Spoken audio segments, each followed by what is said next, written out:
This is Ian from Lean Media. I've been an Amazon publisher for more than 10 years now. And what I'm going to be talking about today is if you are an Amazon KDP publisher and you have enabled sales in the United Kingdom, it's possible to create an Amazon advertising campaign to target customers in that market. I'm going to show you how to do it. And basically, this is not a guarantee of success or it's not a guarantee of huge sales, but it's an opportunity to promote your book, get your book in front of eyeballs, British eyeballs, I should say, in Amazon UK. And I'm saying this as an American publisher who traditionally hasn't really done a lot of marketing in other markets. But Amazon advertising has made some changes recently that make it pretty easy. And I'm going to show you my process for basically setting up an Amazon advertising campaign in Amazon UK for some of the books that I have published on via Amazon KDP.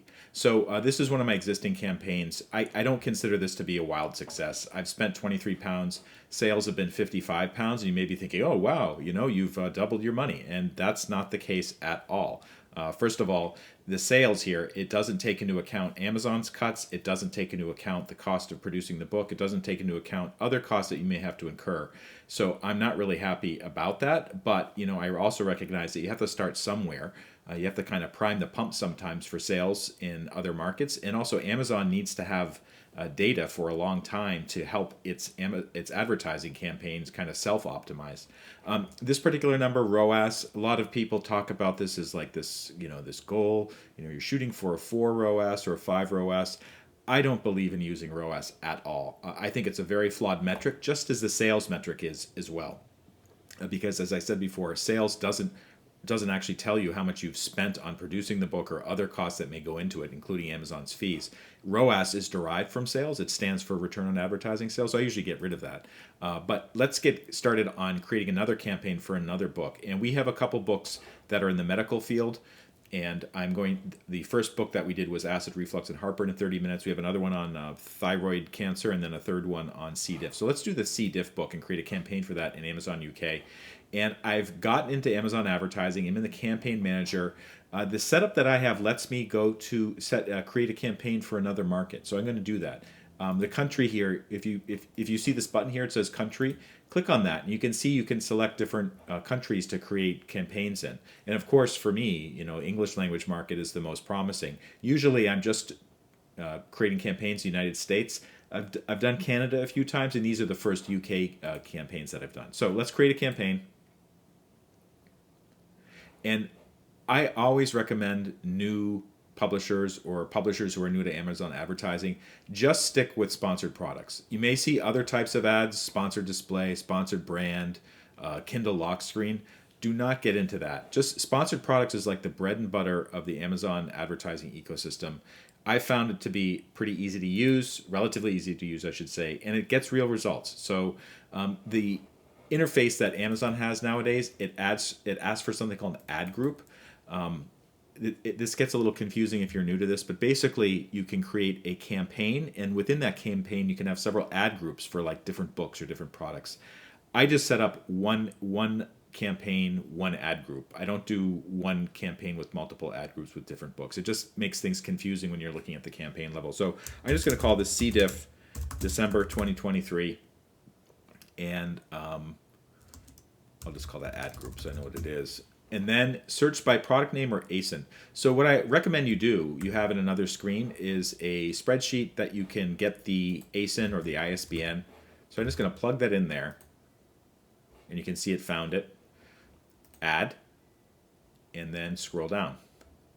So 2 options here for targeting. Automatic targeting, manual targeting. So by the way, the sponsored product advertisements, they can appear practically anywhere on Amazon, usually in the product carousels and other books, or in the search results, placed in the search results in various places. So I just do automatic targeting, and I know that some of the ads will show up in search results. Sometimes the book will show up as a sponsored product on another book's detail page. Automatic targeting really takes a lot of the work out of creating a keyword list and thinking about which keywords are more effective. And basically Amazon's algorithms kind of find the best keywords based on the topic of the book, other books that are purchased by people who buy that book, other things that we don't even know about, other signals.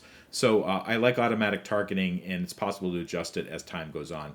So set the default bid. Now, you need to be careful here. I'm going to zoom in a little bit so you can see it more easily. Suggested bid for regular days. These suggested bids, I don't really like what Amazon does here, because the suggested bid, first of all, oftentimes it's ridiculously high. I'm pleasantly surprised to see today that this bid is relatively low. Usually in the United States, at least, for some of the books and other things I promote, you're looking at least $1, sometimes as much as $3 for suggested bids on certain titles. So the fact that 49 pence, which is, I don't know, what is that, like maybe 60 cents, 60 or 65 cents US, that's a pretty good suggested bid. I still don't trust it though, and let me see if I can. Actually, it doesn't let me change that at all. So what I might do is do set bids by targeting group. This gives me a little bit more control. You can see that actually things are split up a little bit. Close match, loose match, substitutes, and complements. I think you can imagine what that means. Close match would be someone searching for the term C diff. They're going to see the result. Loose match might be they're just searching for part of the phrase. Substitute might be something like they search for a book that has a completely different title, but it actually is about the same topic, and Amazon somehow matches that up. And complements, so people buy a set of books, and this is one of the books that appears that complements another title for some reason. You can see that they've just kind of pre-filled these suggested bids, but you also see that there's a range there. For instance, the top one here is 34 pence to 58 pence, and they've selected something that's pretty much kind of near the higher end of it. So what I might do here, actually, one thing I always do with many of my bids is I set them to multiples of 11. And the reason why I do that is because it lets me know that it's me that set it up, not somebody else, not Amazon suggested bids, not somebody who's working for me. So I like to do that just as a way of kind of telling myself later on when I revisit the campaign to optimize it.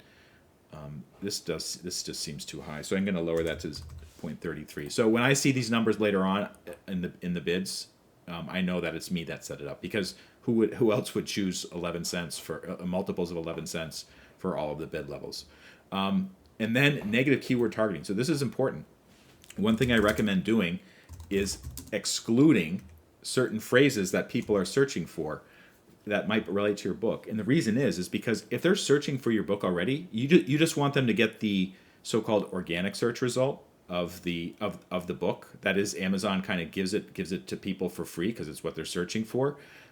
Paid search results are different. It's like if I didn't exclude in 30 minutes, that means if somebody searched for my book, they'd be shown two different results. One is the advertisement, and one is the organic result, like the free result. And if they click on the advertisement, I end up paying money for it. And I don't think I should have to do that if they're already searching for the title and the organic result is right there. So I exclude things like the names of the author, the names of the company. Oh, i30 Media, that's the name of my publishing company. And I think that will exclude a lot of the people who might be searching for the title. And negative exact or negative phrase. So exact is as it sounds like it. Like it exactly matches that. Maybe what I'll do here actually is add the exact title of the book, so there's no confusion there. Add keywords. So that means if people are search for, let's say, the author's name or the name of the company, the book will not show up as a paid advertisement, but it will show up organically, I hope. Okay. Negative product targeting, and this means that you can exclude books or exclude other titles from the search results. Like maybe you don't want people looking at another book for some reason. So an example here would be, let's see here, like the acid reflux title. Like let's say if I wanted to exclude that title, I would just plug in the ISBN. Oh, that's interesting. Oh, here it is. Yeah. So I've excluded this title from the results as well. And then there's campaign bidding strategy. This is also a tricky area, and if you're not careful, you can end up spending a lot of extra money. So dynamic bids, of course, the default is will raise your bids by a maximum of 100%. Understand what that means. So if I'm bidding, like let's say 33 pence per keyword in the complements area, and Amazon's algorithm somehow thinks that it would do better if they doubled it to 66 pence. They'll just spend it. And you have to trust Amazon, and I don't trust Amazon. So I never do dynamic bids up and down. I only do down only. And then you can do this adjust bids by placement. This gives you a little bit of wiggle room. Like, for instance, if I want to pay a little extra money for my book to be at the top of the search results, I'll pay, like, let's say 15% extra. That's worth it. Rest of search, I might do 5%. Product pages, 5%. That means, and it says right here, like a 49 pence bid will be 56 pence for this placement because I'm paying an extra 15% just if there's a chance that it can show up at the top of search. I think that's worth it.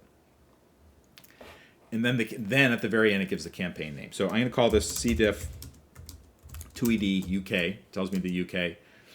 Auto campaign. Actually, let's do this. SP Auto, which means sponsored product auto campaign. And then I always give the date so I know when I created the campaign. And that helps me, that lets me know, for instance, when I revisit all my campaigns, like which ones need the most attention, which are new, which are old. And I'm not going to set an end date. If this was a seasonal type of promotion, I would set an end date, but I'm not doing it there. And then daily budget in pounds. So again, I believe a pound is like $1.20 or $1.30. You can look it up. It varies every day. So for the daily budget, I don't think this is going to be a big seller, honestly. So I'm going to do, you have to have a daily budget at least 10 pounds. I'll do 10 pounds. By the way, that doesn't mean that they'll spend it, because if the people aren't searching for this book, of course they can't spend it. So what I found actually is very few of my daily budgets are exceeded, and that is partially because I'm very conservative with the bid levels that I have. So this is born from many years of experience. So anyways, this is ready to launch, so I'm going to launch it, and hopefully it will do well. If this video helped you out, please take a moment to like it and follow me, and I hope to see you next time.